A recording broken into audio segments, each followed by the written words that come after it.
गर्मी में एक कमरे का ससुराल बना होटल। अरे मोरी मैया, कितनी गर्मी हो रही है। गर्मी से हाल बुरा हो चुका है। बहू जल्दी आ जा, मैं तो शादी की तैयारी से ही थक चुकी हूँ। भगवान का शुक्र है कि ये शादी निपट गई। वो तो है माँ जी। ये कहकर रचना कलश के चावल गिराकर घर के अंदर आती है। अरे अंतरा, अब तो तेरी बहू आ गई है। अब तो तेरी बहू के हाथ से खाना खा पी कर जाएंगे। अरे जरा हम भी तो देखे बहू कितना अच्छा खाना बनाती है। क्यों कश्मीरा? अरे हाँ हाँ बहू, मुझे बहुत गर्मी लग रही है। मुझे क्या, सबको ही लग रही होगी। गर्मी जो इतनी पड़ रही है, तो जा सबके लिए ठंडा ठंडा शरबत बना कर लिया। जी बुआ जी। और सुनो, तुम शहर में नहीं गांव में हो, तो यहाँ पर तुम्हें घूंघट में रहना पड़ेगा। जी बुआ जी। अरे पर बहू देखेगी कैसे? उसने इतना मोटा और भारी लहंगा पहन रखा है, कपड़े तो बदलने देते।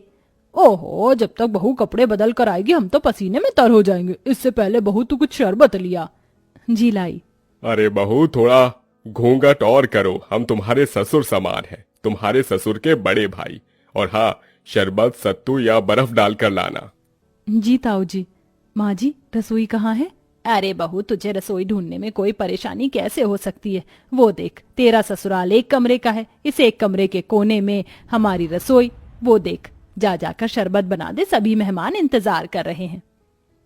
इसका मतलब हमारे सारे रिश्तेदार यहीं रहेंगे, इस एक कमरे के ससुराल में? और कहाँ जाएंगे बहू? यहाँ पूरे में बिस्तर बिछा देंगे, सब यहीं लेट जाएंगे। हे भगवान, इतनी गर्मी में सारे लोग एक ही कमरे में कैसे रहेंगे? ऊपर से रसोई भी यहीं है, सारी गर्मी इधर ही आ जाएगी। ऊपर से मुझे ना कपड़े चेंज करने दे रहे, ना घूंघट हटाने दे रहे। मैं तो ऐसी गर्मी में पागल हो जाऊंगी। ये कैसी जगह शादी हो गई है मेरी। इतना कहकर दिल पर पत्थर रखकर उस एक कोने की रसोई में रचना बड़ी मुश्किल से घूंघट में शरबत बनाती है और एक एक करके सभी मेहमानों को शरबत देती है। अरे बहू, इतना सा ही शरबत बनाया था क्या? अरे जरा अपने घर के लोगों को तो देखो, सारे मेहमान हैं। जाओ और शरबत बनाकर लेकर आओ। जी अभी लाई। अरे अंतरा मामी, भूख भी लग रही है, अपनी बहू से कह दो कि थोड़ा कुछ खाने पीने को भी ले आए, सारे मेहमान भूखे बैठे हैं। हाँ विनोद बेटा, मैं अभी खाना बनवा देती हूँ, या बहू खाना भी बना ले। मुझे इतनी गर्मी लग रही है, ऐसा लहंगा पहनकर मैं खाना कैसे बना पाऊंगी? और यहाँ तो कोई कमरा भी नहीं है जहाँ मैं चेंज कर पाऊं।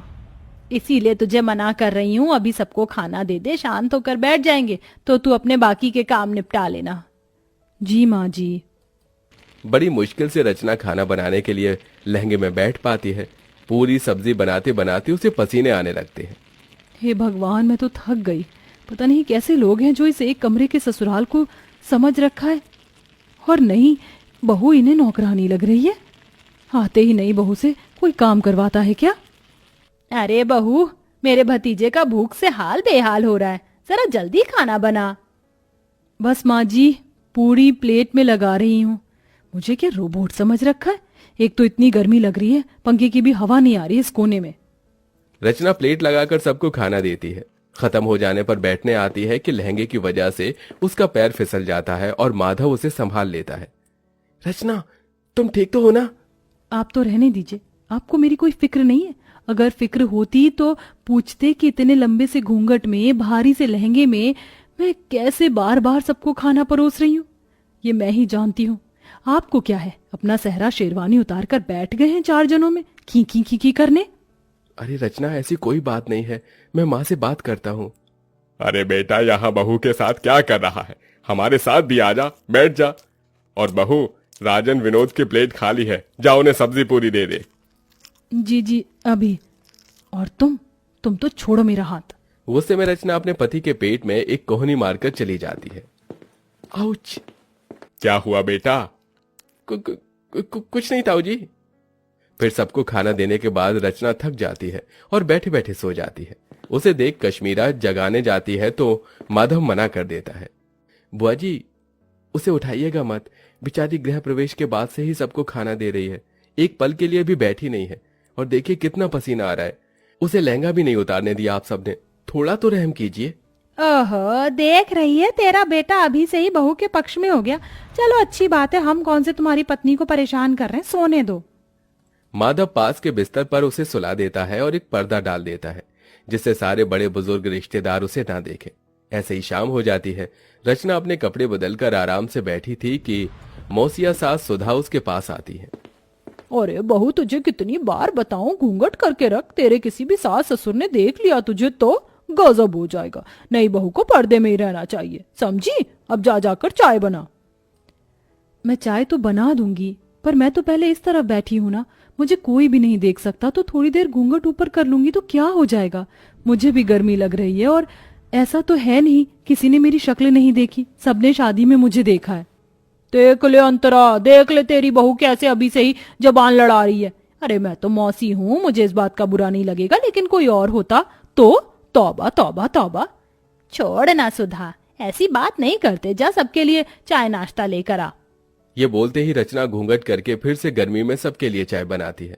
अब इतने सारे मेहमान थे, हर कोई थोड़ी थोड़ी देर बाद अपने खाने पीने की फरमाइश कर रहा था। ऊपर से हल्की साड़ी पहनने पर विनोद कहता है, देखो रचना, मैं तुम्हारे जेठ की तरह हूँ और अभी तुम्हारी नई शादी हुई है, इसलिए बता रहा हूँ इतनी हल्की साड़ी मत पहनो।